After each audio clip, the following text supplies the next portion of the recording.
Werewolf romance story written by Judith. Prologue. My mother's hand didn't tremble when she pushed me into the mist. I was 12 years old the day the Silver Moon Pack decided I wasn't worth saving. 12 when I discovered that a daughter could be discarded like spoiled meat. That the woman who brought you into this world could also be the one to erase you from it. The prophecy had been clear, they said. Spoken by the pack seer 3 days after my 12th birthday, delivered like a eulogy at my own funeral. Wolfless, wombless, worthless.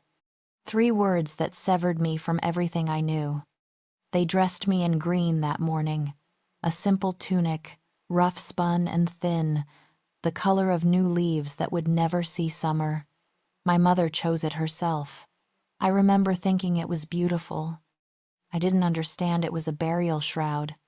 A wolfless daughter is a curse, she whispered, as the mist curled around my ankles like hungry smoke. Her voice was steady, rehearsed, as if she'd been practicing this moment for days. But a barren woman is a dead end.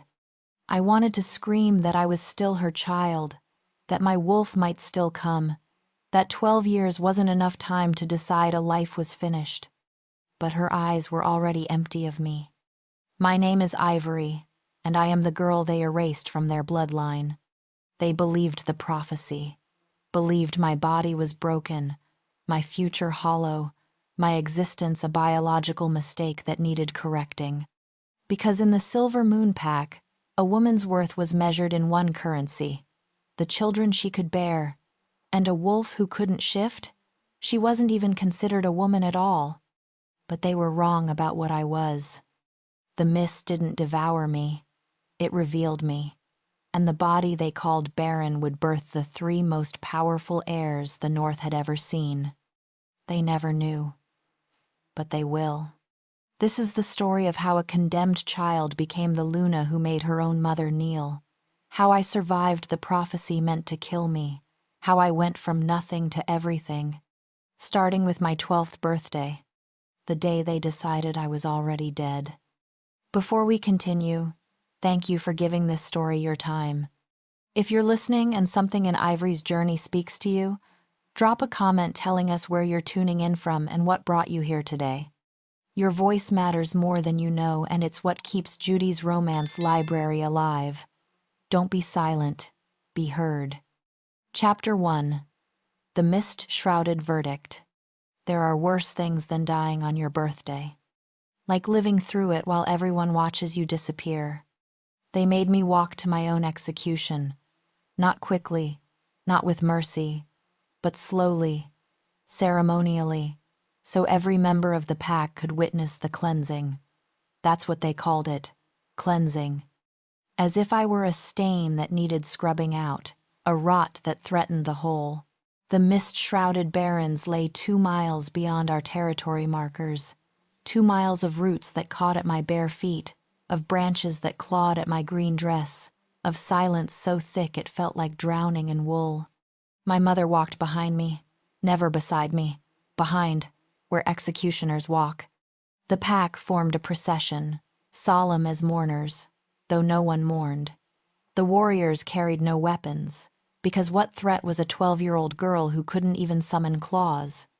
The elders murmured prayers to the moon goddess, asking forgiveness for what they were about to do, as if divine permission made cruelty righteous. And at the front, setting the pace like a funeral drum, was Alpha Cain. His silver hair caught the dawn light, making him look holy, untouchable, the kind of leader people followed into fire. He'd known me since I was born, had held me as an infant, they said, had called me Little Moon when I was small enough to believe I mattered. Now he wouldn't even say my name. The mist appeared first as tendrils, thin wisps curling between the trees like fingers beckoning, then thicker, a wall of gray that swallowed sound and sight and hope. The barrens were named for what they did to anything that entered. They stripped you bare, dissolved you into nothing, left no trace you'd ever existed. Perfect for a girl who was already considered a ghost. This is far enough. Alpha Cain's voice cut through the fog, sharp as a blade through silk. The procession halted at the edge of the mist, that threshold between the living world and the lost one. I turned to face them because I wanted to see, needed to see if anyone would flinch, if anyone would hesitate. 43 wolves stood in a semicircle, 43 pairs of eyes that had watched me grow, and not one of them looked directly at me now. They studied the ground, the trees, the sky, anything but the child they were abandoning. Except my mother. She looked at me, and I saw relief in her eyes. Relief that the broken thing she'd birthed would finally stop being her burden, that the shame of raising a defective daughter would end here, in this mist, where secrets went to die. Ivory. Alpha Cain spoke my name like an epitaph. The seer has spoken. Your blood carries no wolf. Your womb will bear no heirs. You are a branch severed from the tree, and we cannot let you sap the strength of those who remain. I wanted to argue, wanted to tell him that 12 years wasn't long enough to know anything for certain, that my wolf might be sleeping, not dead, that I could still be useful, still be loved, still be saved. But useful wasn't the same as valued, and they'd already decided I was neither. You will walk into the barrens, he continued, each word a stone added to my cairn. You will not return. If you attempt to follow, the warriors have orders to ensure you do not reach our borders alive. This is mercy, child. A clean end, rather than a slow starvation among wolves who cannot afford to feed the fruitless. Mercy. They called this mercy. My mother stepped forward then, and for one breathless moment, I thought she might stop this, might pull me into her arms and tell Alpha Cain he was wrong, that her daughter deserved more than mist and monsters. Instead, she reached for my neck. Her fingers were cold as she unclasped the thin silver chain I'd worn since infancy. My grandmother's necklace, the only inheritance I'd ever received, a crescent moon pendant that had always felt warm against my skin. She took it. This belongs to the pack, she said quietly, slipping it into her pocket. Not to the discarded. That was when I understood. I had nothing left. No wolf, no future, no family, no name. Even my past was being stripped away. Go. Alpha Cain's command was final. I looked at them one last time.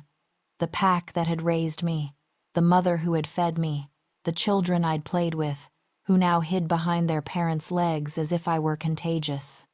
And I turned toward the mist.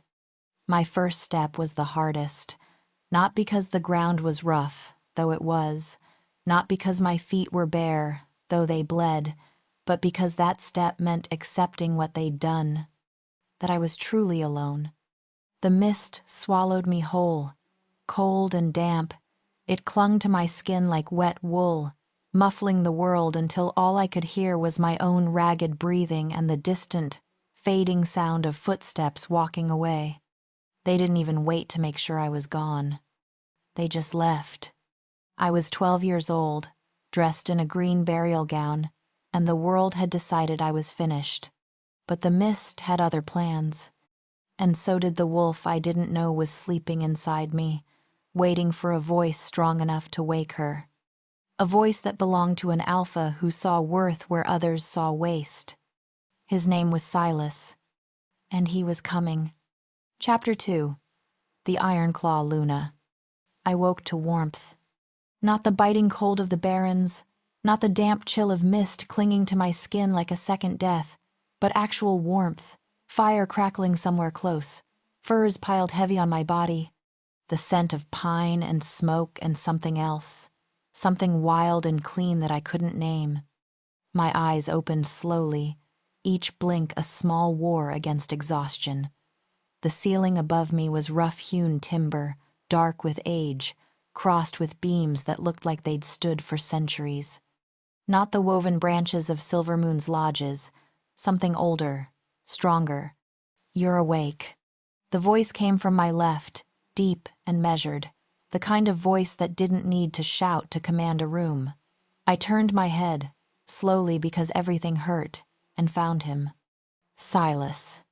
Even sitting, he was massive, shoulders broad enough to block out the firelight behind him, hands resting on his knees that looked like they could crush stone. His hair was dark as pitch, pulled back from a face that was all hard angles and old scars. But his eyes, when they met mine, weren't cruel. They were calculating, yes, assessing, but not cruel. "Where am I?" My voice came out raw, barely more than a whisper. "Iron Claw territory," he said simply. 3 days' journey from where I found you. Found me. The memories came back in fragments. The mist, the cold seeping into my bones, my legs giving out, the ground rising to meet me, and then nothing. Nothing except a voice in the darkness, rough and commanding, telling me to hold on, telling me I wasn't done yet. "You should have been dead," Silas continued, leaning forward slightly. "No food, no water, no shelter. 3 days in the barrens with nothing but a thin dress." His gaze moved over me, clinical, like a healer assessing damage. "Your body was shutting down when I found you. Another hour and you would have been past saving." "Why did you save me?" The question slipped out before I could stop it. His expression didn't change. "Because you were still breathing. That was reason enough." I didn't know what to say to that. In Silver Moon, breathing wasn't enough. You had to be useful, had to contribute, had to prove your worth in blood and strength and the children you could produce. But here was an alpha who'd carried a dying stranger through 3 days of wilderness for no reason except that her heart was still beating. "The pack is talking," he said, standing now, moving to the fire. He was even larger upright, his shadow consuming half the room. "They want to know what I plan to do with a wolfless girl.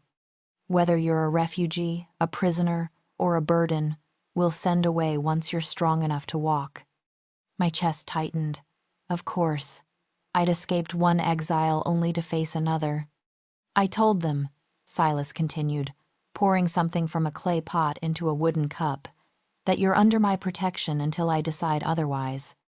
And that anyone who has a problem with that can take it up with me directly." He brought the cup to me, and I caught the scent of broth, rich and herbed. My stomach clenched with hunger so sharp it hurt. "Drink slowly," he instructed. "Your body isn't ready for much yet." I took the cup with shaking hands and sipped. The warmth spread through me like liquid sunlight, and I had to force myself not to gulp it down. Silas watched me with that same steady assessment, and I realized he was waiting for something. A question, maybe, or an explanation. "They called me defective," I said quietly, staring into the broth. "The seer said I was wolfless, that I'd never shift, never bear children. They said I was a dead end, and the pack couldn't afford to keep feeding me. So they threw you away." It wasn't a question, just a statement, flat and factual, but somehow that made it worse, because he understood exactly what had happened, and he wasn't surprised by it. "Yes." Silas was quiet for a long moment, then he crouched beside the bed, bringing himself to my eye level. Up close, I could see the scars that marked his face, claw marks across his left cheek, a thin line through his eyebrow, the evidence of a life spent fighting. "In Iron Claw," he said, his voice low and certain, "we don't measure worth by what you can produce. We measure it by what you endure. By the strength of your spirit, not the strength of your wolf." His eyes held mine. "You survived 3 days in the barrens alone. Most grown warriors wouldn't last one. That tells me everything I need to know about your worth." Something in my chest cracked open. Not breaking, but unfurling, like a fist that had been clenched so long it forgot it could open. "Rest," Silas said, standing. "Heal. When you're strong enough, we'll see what you're capable of." The days that followed blurred together in a haze of recovery. Silas's healer, an old woman named Marin with silver braids and hands that smelled like sage, came daily to check my wounds, to bring me food, to tell me stories about Iron Claw's history. The pack was different here. Harder, yes, scarred by constant border wars with rogue wolves and rival territories. But there was a respect woven into their interactions, a code that valued loyalty and courage over bloodline and biology. When I was finally strong enough to walk, Silas brought me to the Great Hall. It was nothing like Silver Moon's gathering place.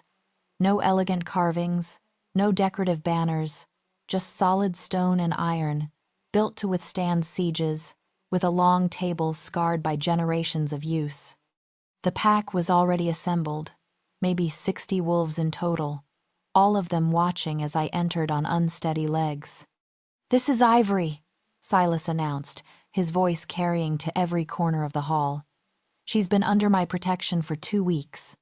Some of you have questioned why I brought an outsider into our territory, why I'm wasting resources on a wolfless girl." The silence was absolute. I could feel their eyes on me, measuring, judging. "I'll tell you why," Silas continued. "Because she survived what would have killed most of you. Because she's asked for nothing but the chance to heal.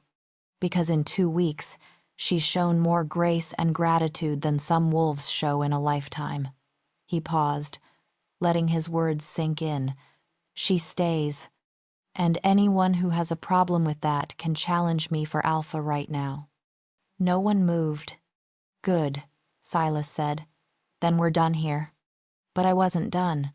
I stepped forward, my voice still weak but steady enough to be heard. "I don't want to be a burden. If I'm staying, I want to earn my place." Marin smiled from her seat near the fire. A few of the younger wolves exchanged glances, and Silas, for the first time since I'd met him, looked almost pleased. "What can you do?" he asked. I thought about Silver Moon, about the things I'd learned before they decided I was worthless. "I can read, I can write, I know herbs and healing. I can cook, mend clothes, teach children." I hesitated. "I can't hunt, can't fight, but I can think and I can learn." "Then you'll learn," Silas said simply. "Marin needs an apprentice. You'll start with her tomorrow." And just like that, I had a purpose again. The months that followed were the strangest of my life. I worked alongside Marin, learning the deeper mysteries of healing that went beyond simple herb craft.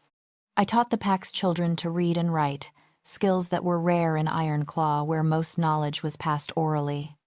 I sat in on council meetings when Silas invited me, offering perspectives that came from being an outsider, from seeing their customs with fresh eyes. And slowly, impossibly, I fell in love with the alpha who had saved me.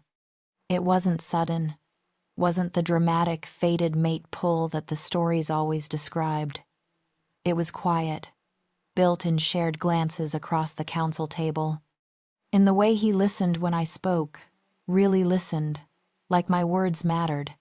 In the night, he found me crying in the herb garden on my 13th birthday and sat with me in silence until the grief passed.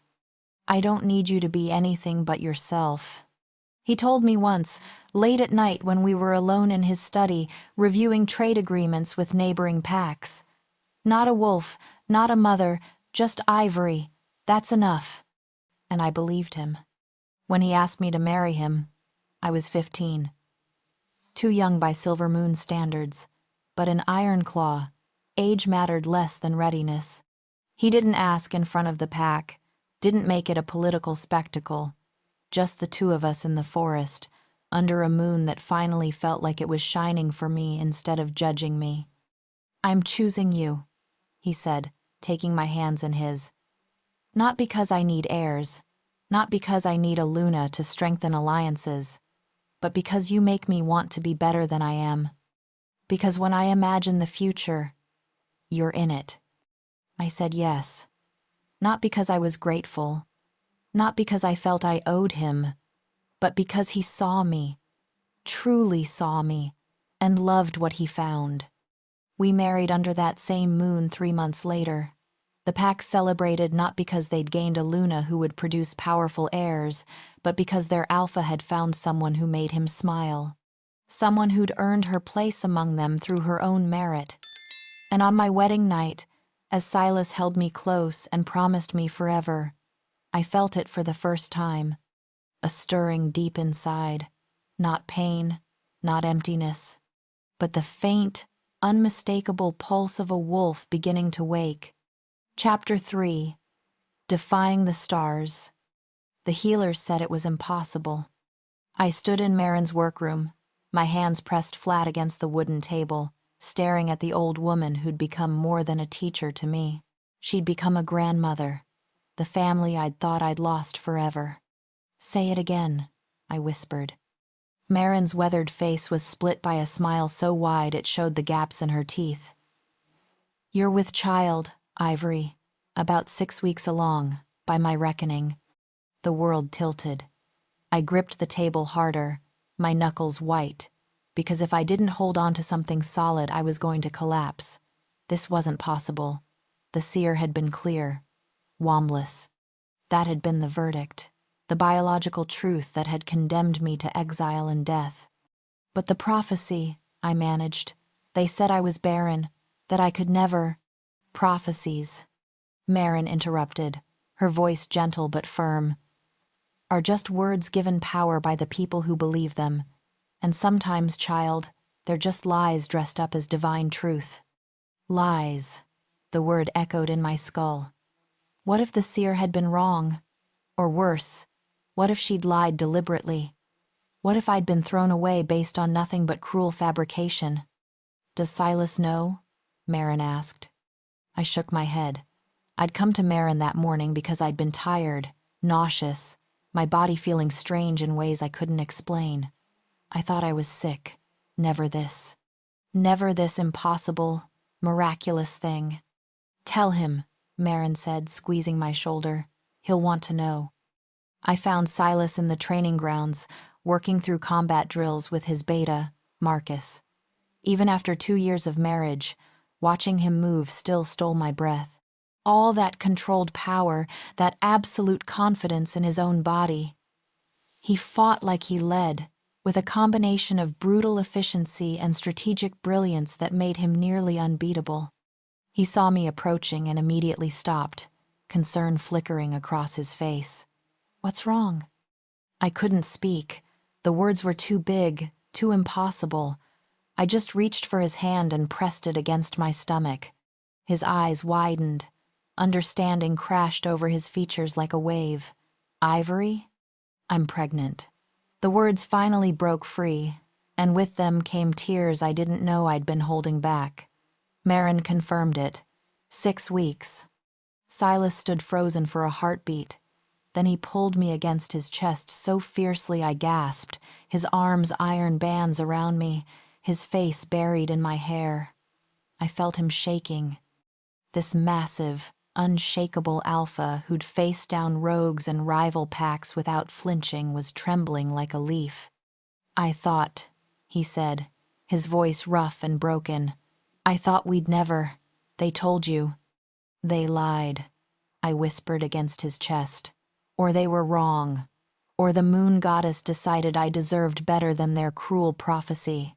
He pulled back just enough to look at me, his hands cradling my face like I was made of spun glass. "You're sure?" "Marin is sure. And I can feel it, Silas. Something different. Something changing inside me." That night, Silas called an emergency pack meeting. The entire clan gathered in the great hall, confused and concerned because their alpha never called assemblies without warning unless there was danger. "There's no threat," Silas announced, his hand clasped firmly in mine. "I called you here to share news. Ivory is carrying our child." The silence lasted exactly 3 seconds. Then chaos. Wolves leaping to their feet, shouting congratulations, the younger ones howling with joy. Marin was crying openly, and Marcus was pounding Silas on the back hard enough to stagger a smaller man. But I felt it then. That stirring I'd noticed on my wedding night, growing stronger every day. A presence inside me that wasn't just the baby, something older, wilder, something that had been sleeping for 17 years, waiting. My wolf was waking. It happened 3 months into the pregnancy. I was in the garden, harvesting late-season herbs before the first frost, when the pain hit me. Not the baby, Marin would tell me later. The baby was fine. This was something else entirely. I collapsed between the rows of sage and lavender, my body convulsing as something ancient and powerful tore its way to the surface of my consciousness. I heard someone screaming, realized distantly it was me, and then light. Pure, silver light that poured from my skin like I'd swallowed the moon itself. It blazed so bright I had to close my eyes, but I could still see it through my eyelids, could feel it burning through my veins like molten starlight. When it faded, I was panting on the ground, Silas kneeling beside me, his eyes wide with something that looked like awe. "Your eyes," he breathed. "Ivory, your eyes." I managed to sit up, shaking, and Marin appeared with a polished silver mirror. I looked into it and barely recognized myself. My eyes had changed, no longer plain green, but shot through with silver, like someone had poured liquid moonlight into my irises. And when I concentrated, I could feel her. My wolf, not sleeping anymore, awake and stretching and ready. "Celestial," Marin whispered, her voice filled with wonder. "The old texts describe it. Wolves so rare they appear maybe once in a century. Dormant until awakened by true love and true purpose." She looked at Silas. Only a true alpha's bond could have unlocked her. Silas pulled me against him, his hand protective over my still flat stomach. "The silver moon pack," he said quietly, and I heard rage beneath the words. "Threw away a celestial wolf because they couldn't see past their own ignorance." "They didn't just throw her away," Marin corrected. "They feared her. Celestial wolves can't be controlled, can't be bred like livestock, can't be used. They answer only to their own hearts. Someone knew what she was and wanted her gone before she could become powerful. The seer. It clicked into place like the final piece of a puzzle. She hadn't been wrong about me. She'd known exactly what I was and lied deliberately, convincing my pack that I was worthless so they'd dispose of me before I could threaten whatever plan she'd been playing. "They failed," I said, standing with Silas's help. My hand joined his on my stomach, on the life growing inside me. "I survived. I found my wolf, and I'm going to have this baby." The pregnancy progressed like a dream. My celestial wolf gave me strength I'd never known, made carrying the child easier than it had any right to be.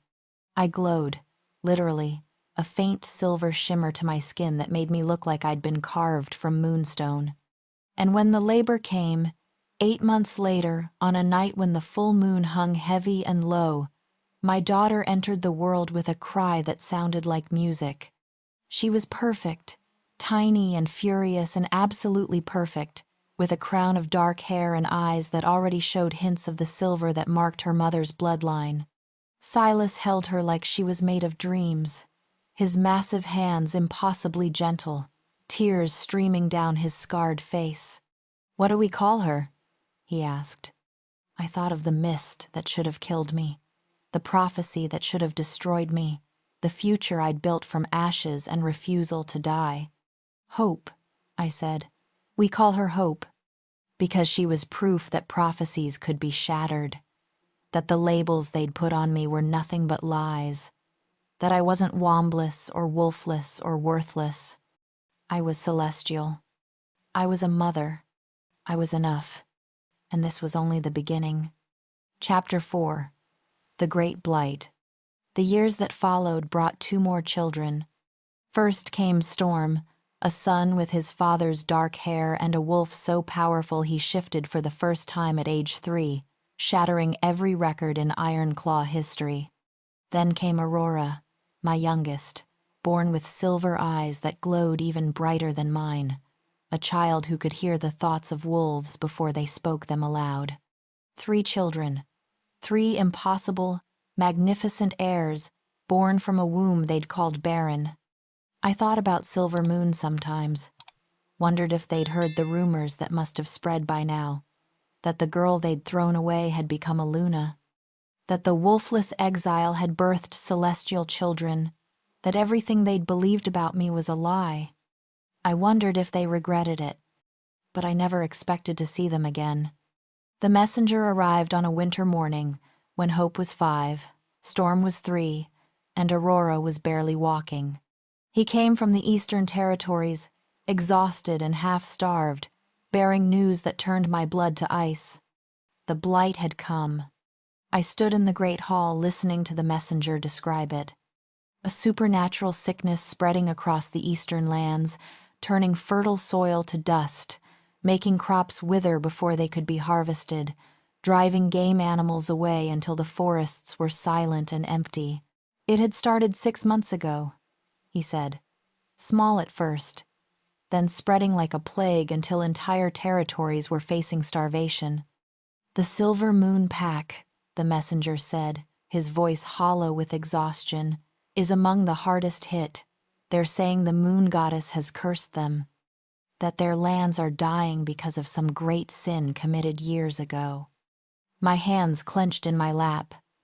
Silas noticed, his eyes cutting to me sharply, but he said nothing, just reached over and covered my fist with his palm.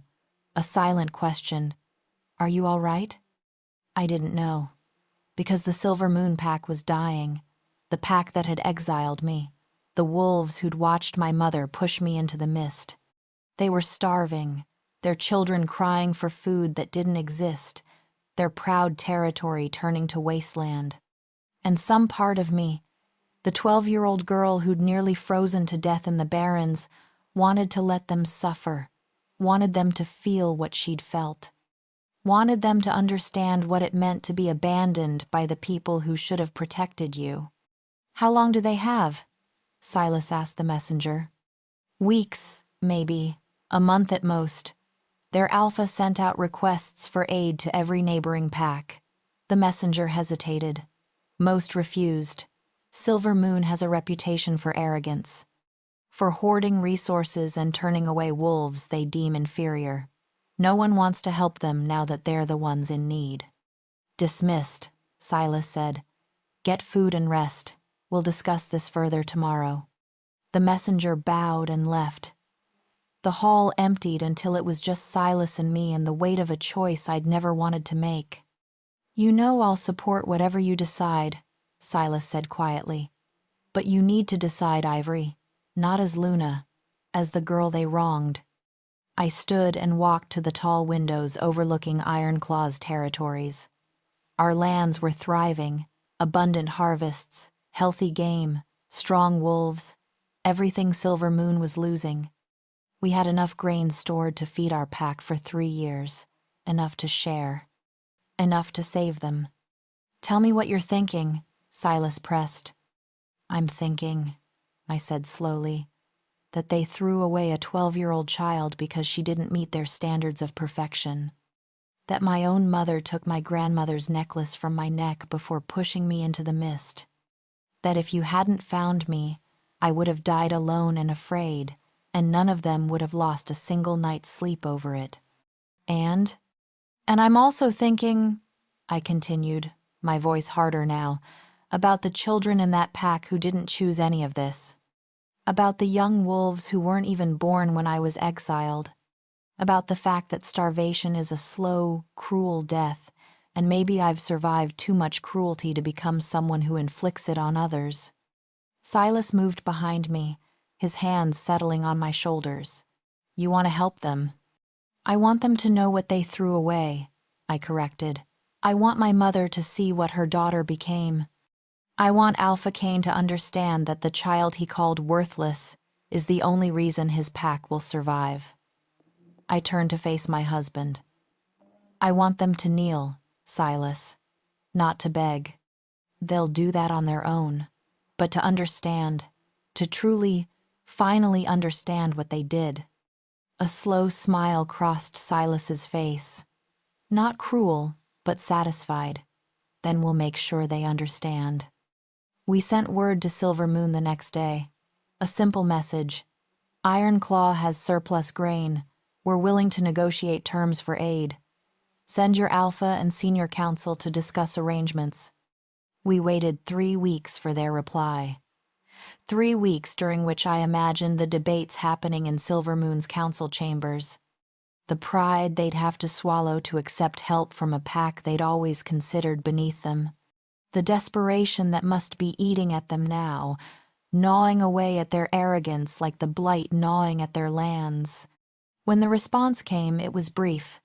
"We accept your terms. Our delegation will arrive within the week." Silas ordered the Great Hall prepared for formal negotiations. Not a warm welcome, but the cold, precise ceremony reserved for packs we didn't trust. I had my finest dress commissioned, deep green silk embroidered with silver thread, a crown of moonstone and iron set in my hair. I wanted to look like what I'd become, powerful, untouchable. Everything they'd said I could never be. My children would stand with me. Hope, Storm, and Aurora, dressed in their own formal attire, living proof that the prophecy had been shattered. The night before they arrived, I couldn't sleep. Silas held me in the darkness, his hand making slow circles on my back. "You don't have to do this," he murmured.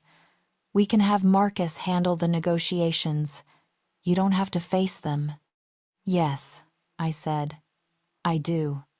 Because if I don't, I'll spend the rest of my life wondering if they even remember me, if they ever think about the girl they discarded. I need them to see me, Silas. I need them to know. Then they'll see you," he promised, "and they'll never forget it." The delegation from Silver Moon arrived on a gray afternoon with sleet falling like needles. I watched from the tower windows as they entered our territory. 12 wolves, gaunt and hollow-eyed, their clothes worn and patched. At the front walked Alpha Cain, his silver hair now white, his massive frame diminished by hunger and age. And beside him, my mother. She was smaller than I remembered, thinner. The years had carved lines into her face, and her eyes, those eyes that had been so cold when she pushed me away, now just looked tired. I felt nothing, no anger, no grief, no longing, just a vast, empty space where my love for her used to live. "It's time," Silas said from behind me. I nodded, smoothed down my dress, and made my way to the Great Hall. My children were already there, positioned beside the Luna's throne. Hope watched me enter with her serious, knowing eyes. Storm bounced excitedly, too young to understand the weight of this moment. Aurora hummed softly to herself, lost in whatever thoughts filled her gifted mind. The doors opened. Ironclaw's wolves lined the hall in formal rows, their silence absolute. This wasn't a welcoming, this was a reckoning. The Silver Moon delegation entered slowly, their eyes widening as they took in the grandeur of our hall, the obvious wealth and strength of our pack. They looked diminished here, small, desperate in a way that must have burned their pride to ash. Alpha Cain's gaze swept the room, looking for whoever he'd be negotiating with. His eyes passed over me without recognition. Why would he look twice at the Luna sitting in judgment? He was searching for the Alpha, for Silas. My mother's eyes landed on my children first. I saw her counting. 3. Saw confusion flicker across her face. Then her gaze lifted to me and stopped. I watched recognition dawn slowly, saw her eyes go wide, her face pale, her hand reach out to grip Alpha Cain's arm. She whispered something I couldn't hear, and he turned to look at me fully for the first time.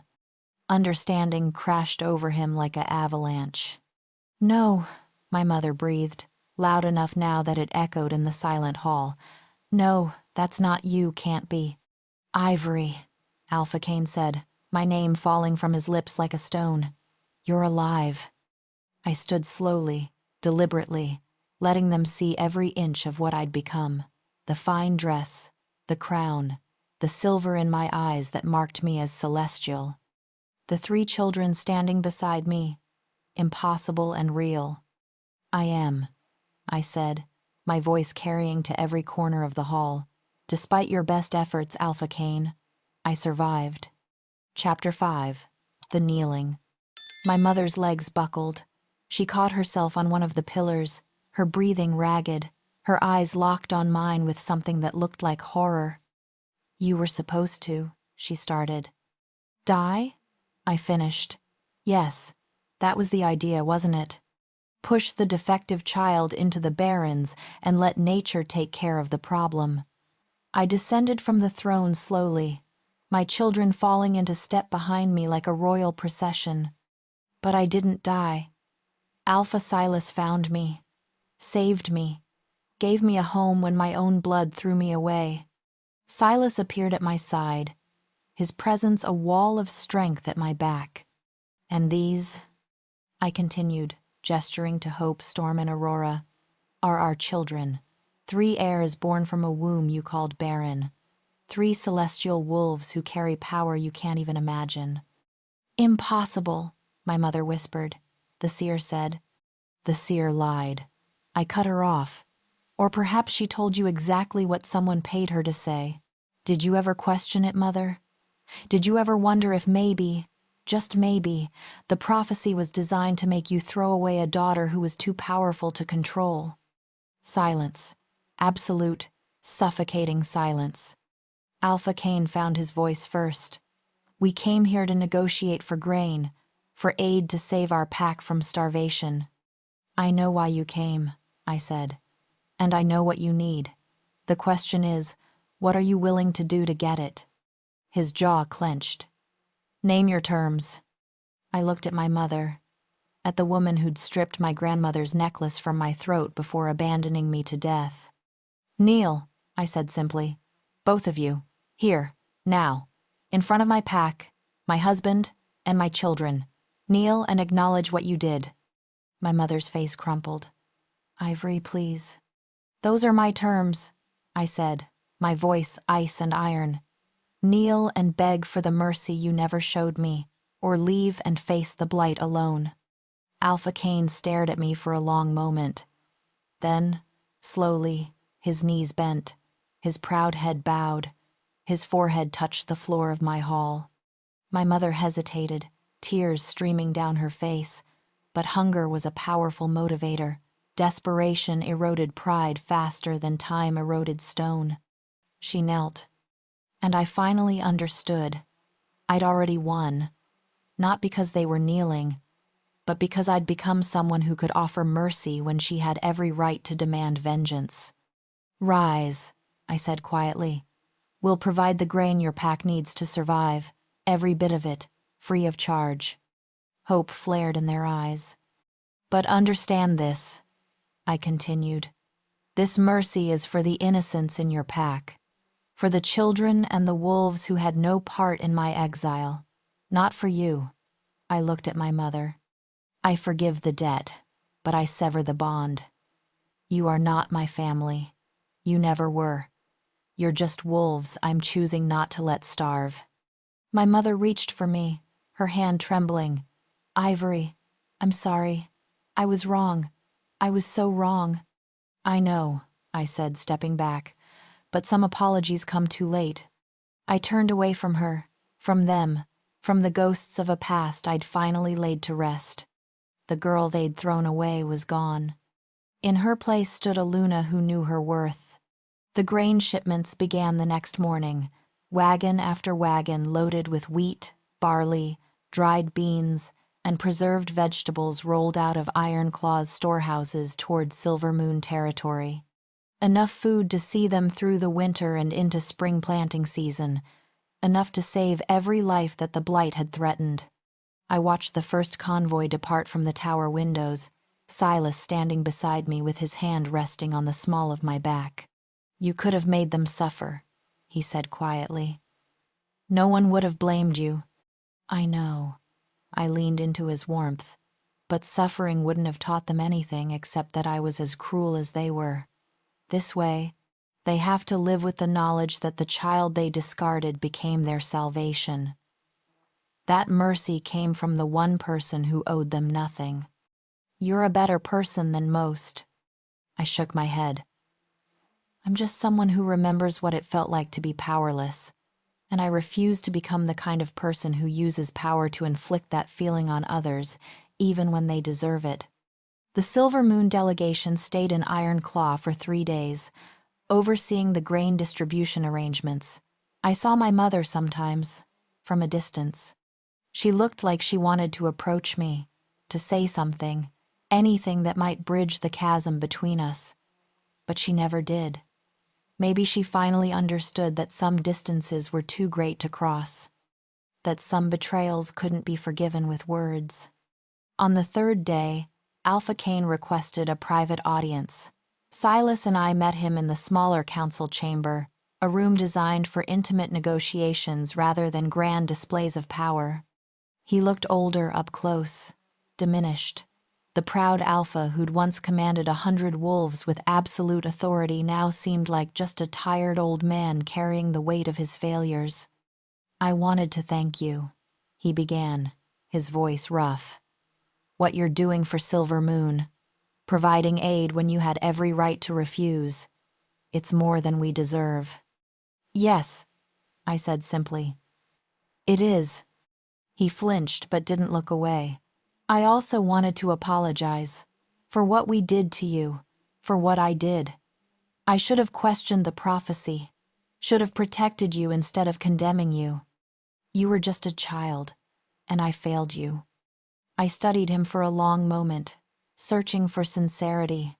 I found it, mixed with regret and shame and the kind of self-awareness that only comes after consequences have already destroyed everything you built. "Do you know why the seer lied?" I asked. He shook his head. "Because someone paid her to. Someone who knew what I really was and wanted me gone before I could become a threat to their power structure." I leaned forward. "Celestial wolves can't be controlled, Alpha Kane. We can't be bred for advantageous alliances or forced into matings that benefit the pack. We answer to our hearts, not to political strategy." That made me dangerous to whoever was pulling strings in Silver Moon. Understanding dawned in his eyes. "Your mother's sister. She was always whispering in my ear, pushing for certain policies, certain decisions." He looked sick. "She wanted her own daughter to become Luna. Needed you out of the way." "Probably," I said. "But it doesn't matter anymore. What's done is done. The question is what you do with the knowledge now." "What do you mean?" Silas spoke for the first time. "My wife has been working on something, a new law. We thought you might want to hear it before you return to Silver Moon." I stood and retrieved the scroll I'd been drafting for weeks, ever since news of the blight had reached us. I'd poured everything I'd learned, everything I'd survived, into the words written there. "I'm creating a sanctuary," I said, unrolling the parchment. "Here in Iron Claw territory, for wolves like I was. The rejected, the abandoned, the ones labeled defective or useless because they don't meet some arbitrary standard of perfection." I began to read. "Let it be known that within the borders of Iron Claw, no wolf shall be judged by the strength of their claws or the fertility of their womb, but by the resilience of their spirit and the kindness of their heart. Any wolf cast out by their birth pack for reasons of biology, disability, or perceived weakness will find refuge here. They will be given food, shelter, training, and the opportunity to prove their worth on their own terms, not the terms dictated by those who fear what they don't understand." Alpha Kane listened in silence. "Furthermore," I continued, "it is decreed that power is not inherited through blood alone, but earned through action. That prophecies and predictions about a wolf's future are to be taken as possibilities, not certainties. That no child under the age of 18 shall be exiled for failure to shift, failure to conceive, or any other biological standard, as development varies widely and early judgment is often premature and cruel." I set the scroll down and met his gaze directly. "This is the law I'm establishing in Iron Claw, and I'm offering Silver Moon the same choice I was never given: adapt or remain stagnant.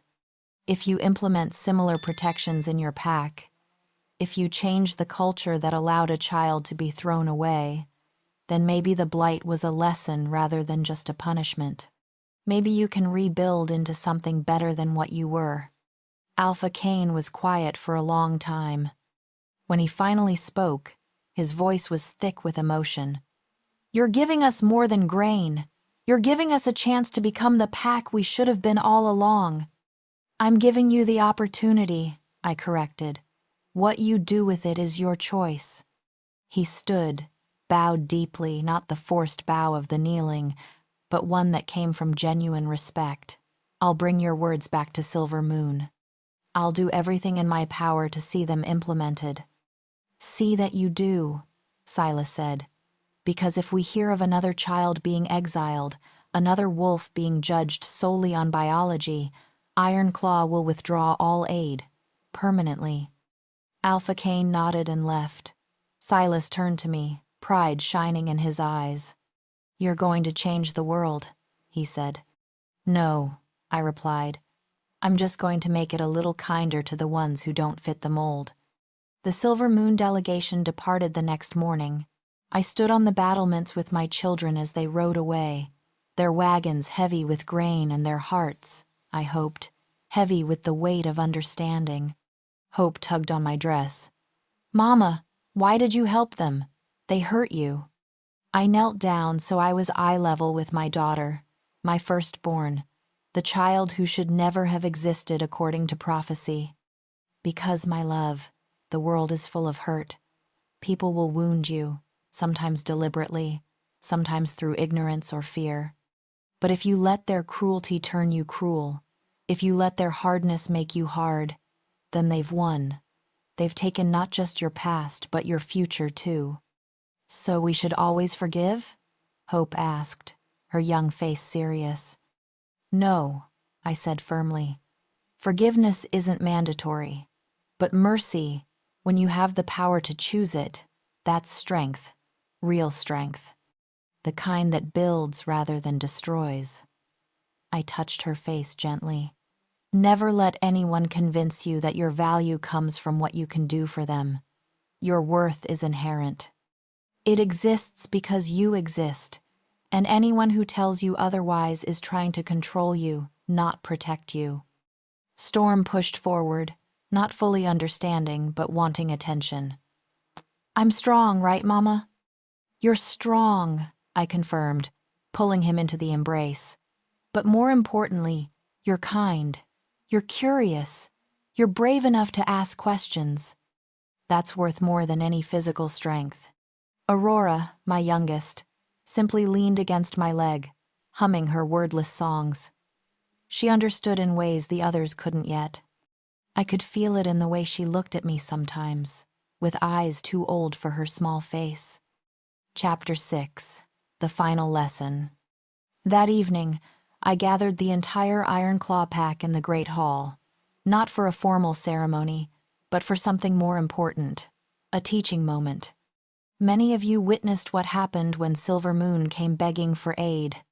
I began, my voice carrying to every corner of the room. You saw them kneel, saw their humiliation. Some of you probably enjoyed it. A few uncomfortable shifts in the crowd. I won't lie and say I didn't feel satisfaction in that moment. I continued. But satisfaction fades. Revenge is a meal that nourishes nothing. What lasts, what builds, is the choice to break cycles of cruelty rather than perpetuate them.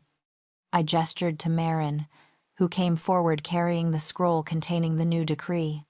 This law isn't just about helping other packs. It's about ensuring that no wolf in Iron Claw ever feels the way I felt at 12 years old. That no child in our territory grows up believing their worth is contingent on their biology. We're creating something new here. A pack where strength means resilience, where value means character, where power is measured not by what you can take, but by what you choose to give. I paused, letting my words sink in. There will be wolves who come to us broken, beaten down by packs that measured them and found them wanting. They will arrive wounded, distrustful, convinced they have nothing to offer. Your job, our collective responsibility, is to prove them wrong, to show them what I was shown when Alpha Silas found me dying in the barrens, that being seen, truly seen, can save a life. Silas stepped forward, adding his authority to mine. This decree is effective immediately. Any Ironclaw wolf who violates it, who judges another based solely on biological criteria, will answer to both of us. This isn't a suggestion, it's law. The pack murmured their agreement, and I saw understanding in many of their eyes. They got it. They understood that this was bigger than politics or revenge. This was about fundamentally changing what it meant to be pack, to be family, to belong. Over the following months, word spread. Wolves began arriving at our borders, exiles and rejects from packs across the territories. A young male who'd been cast out for choosing scholarship over warfare. A female who'd lost her wolf in a traumatic attack and been abandoned as useless. A pair of twins born with physical disabilities their birth pack couldn't accommodate. We took them all in, fed them, trained them, gave them purpose and pride. And one by one, they proved what I'd always known, that worth isn't assigned by others, it's inherent. It just needs the right environment to flourish. 5 years after the blight, I received word that Silver Moon had implemented every provision of my decree. That Alpha Cain had stepped down, and a new, younger Alpha had taken his place, one who led with compassion rather than fear. That the pack was rebuilding not just their lands but their values. My mother sent a letter with the messenger. I almost didn't open it, but curiosity won out. The letter was short. I know I don't deserve your forgiveness. I know I destroyed any right to call myself your mother. But I wanted you to know that I watch the sunset every evening and wonder if you're watching it too. That I light a candle on your birthday and pray to the moon goddess that you've found happiness. That I'm sorry, even though sorry will never be enough. You became everything I couldn't see you were, and I'll spend the rest of my life regretting that I couldn't see it sooner. Not as a plea for reconciliation, but as a simple truth. You deserved better, and I'm grateful you found it. I read it twice, then set it in the fire. Not out of anger, but out of completion. That chapter of my life was over. I'd said everything I needed to say when they knelt in my hall. The rest was just echoes of a past I'd already moved beyond. Hope found me later that evening, sitting in the garden where I'd first felt my wolf stirring. "Did the letter make you sad?" she asked, too perceptive for her own good. "No," I said honestly. "It made me grateful. Grateful that I survived, that I found your father, that I have you and your siblings, that I became someone who could offer mercy without sacrificing self-respect. Will you ever see her again? Your mother?" I considered the question carefully. Maybe someday, if our paths cross naturally, but I won't seek it out, and I won't let guilt or obligation drive that choice. She made her decisions. I've made mine. We both have to live with the consequences. Hope nodded, wise beyond her years. Then she smiled, that bright, fierce smile that reminded me so much of Silas. "I'm glad you're my mama, not her." I pulled her close, breathing in the scent of her hair, feeling the steady beat of her heart against mine. "So am I, little moon, so am I." Years would pass. My children would grow into their power, becoming leaders who carried forward the values Silas and I had built. The sanctuary would expand, saving hundreds of wolves who'd been discarded by packs too blind to see their potential. Ironclaw would become known not for its military might, though we had that too, but for its radical belief that every wolf deserved dignity. And I would rule beside Silas, not as the Luna who'd been prophesied, but as the woman I'd chosen to become. The girl they threw away became a queen. But more importantly, she became someone who knew, bone deep and unshakable, that her worth had never been theirs to define. It had always been hers. And that was the lesson I would carry, teach, and defend until my last breath. You are not what they say you are. You are not the labels they assign or the prophecies they speak over you. You are not defined by your function or your fertility or your failure to meet standards designed to control rather than nurture. You are the sum of your choices, the strength of your spirit, the resilience of your heart. And no one, no authority figure or family member or pack leader, has the right to tell you otherwise. Your value is inherent. Your worth is absolute. And your destiny belongs to you alone. If Ivory's story moved you, if you've ever felt discarded or judged by standards that had nothing to do with who you really are, I need you to do something right now. Don't just scroll past this. Comment below and tell us where you're listening from and what part of this story hit you hardest.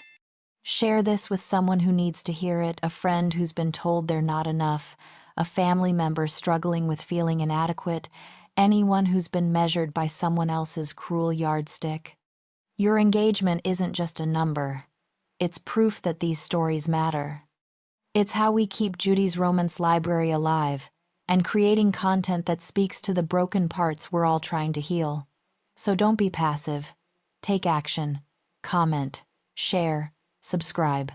Let's build a community of people who refuse to let other people's limitations define us. Do it now. Your voice matters. Please use it.